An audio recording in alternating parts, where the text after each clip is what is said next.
حمزہ ناصر official Islamic channel کو like subscribe کریں. اپنے معاملات اللہ کے سپرد کیا کریں. لیکن ان سب کے باوجود اگر مشکلات آ جاتی ہیں تو کوئی بات نہیں، مشکلیں آزمائشیں یہ اللہ کی طرف سے نبیوں کو آئی ہیں.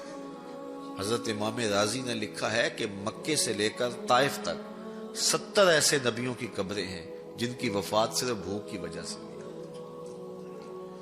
تو ہم ایک دن کا فاقہ آ جائے، تھوڑا سا کاروبار نرم ہو جائے تو بابوں کے پاس بھاگ کے اللہ کے ساتھ شریک ٹھہرانے لگ جاتے ہیں. کیوں؟ کس وجہ سے؟ آزمائش سہیں، برداشت کریں. تو اوپر نیچے یہ دن بدلتے رہتے ہیں، دن پھرتے رہتے ہیں. ہر وقت جو ہے کہ جادو ہو گیا، ٹونا ہو گیا، سایہ ہو گیا، بندش ہو گئی ہے. ہر وقت اسی چکر سے ہم نکلتے نہیں ہیں. اللہ پر توکل رکھیں، وہ رزق دیتا ہے، وہ رزق تنگ بھی کرتا ہے، وہ رزق کشادہ بھی کرتا ہے. بندوں کو آزماتا بھی ہے، بندوں کو ڈھیل بھی دیتا ہے. اس کی ڈھیل سے بھی ڈریں اور اس کی آزمائش میں بھی پورا اترنے کی کوشش کریں اور اسی کے حضور دامن پھیلائیں. جب مشکلیں آ جائیں تو مصلح بچھا لیں.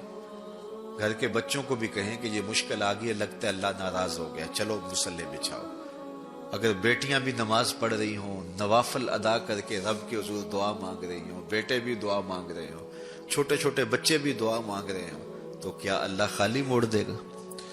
تو زیادہ سے زیادہ نیک مجالس کے اندر شامل ہو جائیں. تو بالخصوص میں اپنے پیر بھائیوں کو پابند کرتا ہوں کہ آپ اپنے گھروں میں بھی پابند کریں، کسی بابے کے پاس نہ جائیں. یہ بڑے گندے لوگ ہیں، یہ سامنے اب چیزیں آ رہی ہیں، بڑے گندے اور غلیظ قسم کے لوگ ہیں. ان کی نظروں میں غلاظت بھری ہوئی ہے اور جو ہے وہ لوگوں کے ہجوم سے کبھی متاثر نہ ہوں کہ فلاں وہاں سے اتنے لوگ جا رہے ہیں. لا یصیر الباطل حقا بکثرت المتمسکین بہ. اگر کسی جھوٹ کے ساتھ، کسی باطل کے ساتھ زیادہ لوگ وابستہ ہو جائیں تو اس وابستگی سے باطل حق نہیں ہو جاتا. لوگ کہتے ہیں جی اتنے لوگ آ رہے ہیں، کچھ ہے تو آ رہے ہیں. تو جو بت خانوں میں جا رہے ہیں اتنے لوگ، تو کچھ ہیں تو جا رہے ہیں. کیا مطلب یہ کوئی معیار ہے؟ تو جوہلا کا جمع ہونا، جوہلا کا کہیں جانا، یہ معیار نہیں ہے. معیار جو اللہ رسول نے دیا ہے ہمارے نزدیک بس وہی ہے.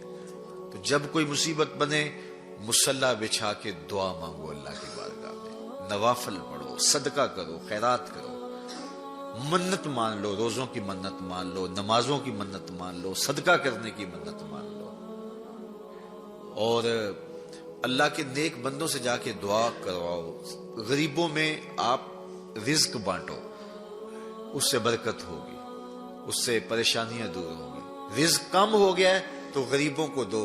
لگتا ہے غریبوں کو دو گے تو اور کام ہوگا، نہیں. جب دو گے تو اللہ کے سچے وعدے آپ کو نصیب ہوں گے اور آپ کو برکتیں نصیب ہوگی. اس کے راہ میں دینے سے کم نہیں ہوتا ہے.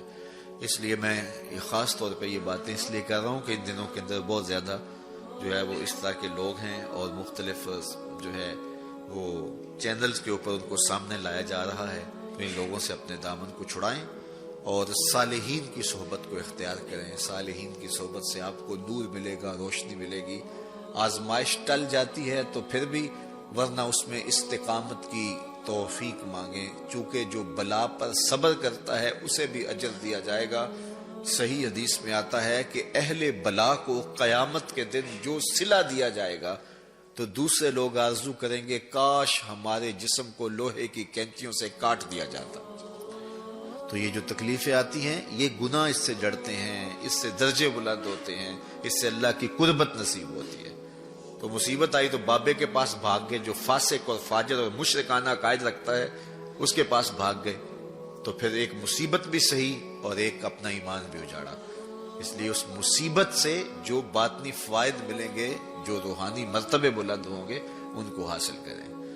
تو غیرت کے ساتھ جینے کا ڈھب ہم سیکھیں، مت ایسے لوگوں کے پاس جائیں. اللہ آپ کو مجھے اپنی رحمتوں کے سائے میں رکھے.